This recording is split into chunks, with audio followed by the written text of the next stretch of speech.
भारत ने दुनिया भर में आज एक अनोखी पहचान बना ली है और इस पहचान में एक और नाम जुड़ने जा रहा है। प्रधानमंत्री श्री नरेंद्र मोदी जी के सपने को पत्तन पोत परिवहन एवं जलमार्ग मंत्रालय आकार देने जा रहे हैं नेशनल मैरीटाइम हेरिटेज कॉम्प्लेक्स के रूप में। लोथल में दुनिया में नाम कमा सके ऐसा मैरीटाइम म्यूजियम बन रहा है। इस निर्माण की कल्पना एक विशाल विकासात्मक परियोजना के रूप में की गई है। यह विस्तार हड़प्पा सभ्यता का सबसे पुराना मानव निर्मित डॉकयार्ड है, जिसको यूनेस्को द्वारा राष्ट्रीय और अंतर्राष्ट्रीय हेरिटेज स्थलों में एक महत्वपूर्ण स्थान भी दिया गया है। गुजरात सरकार ने अहमदाबाद जिले के सरगवाला गांव में 375 एकड़ जमीन और स्टाफ क्वार्टर के विकास के लिए अतिरिक्त 25 एकड़ जमीन हस्तांतरित की है। साथ ही वाटर और पावर सप्लाई जैसे एक्सटर्नल इंफ्रास्ट्रक्चर का भी निर्माण गुजरात सरकार द्वारा यहां किया जा रहा है।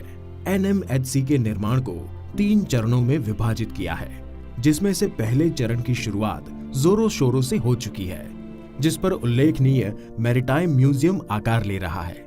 ये अनूठा संग्रहालय प्राचीन से लेकर आधुनिक काल तक हमारे समृद्ध समुद्री इतिहास को समेटे हुए कलाकृतियों का एक विशाल संग्रह को प्रदर्शित करेगा।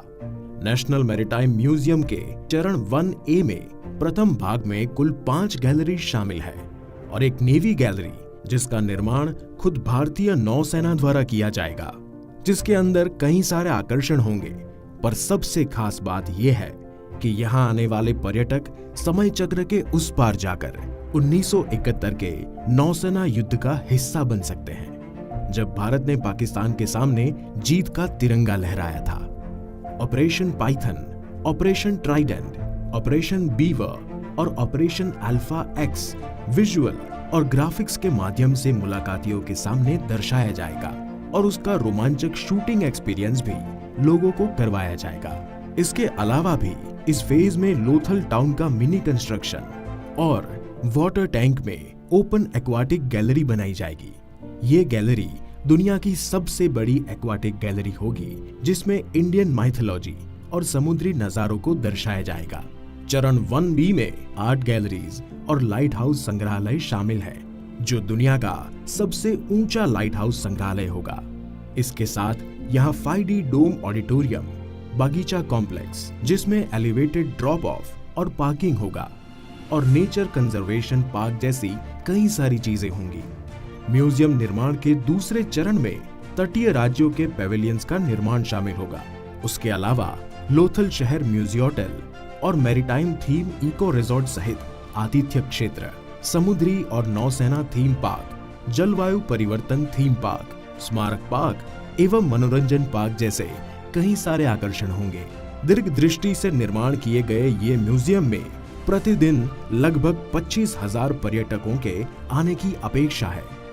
ये परियोजना सरगवाला और उतेलिया के आसपास के गांवों सहित क्षेत्र की अर्थव्यवस्था को विकसित करने में मदद करेगी। इससे स्थानीय लोगों के लिए नौकरियां पैदा होने और उन्हें कुटीर उद्योगों के दायरे को और विकसित करने में मदद मिलने का भी अनुमान है।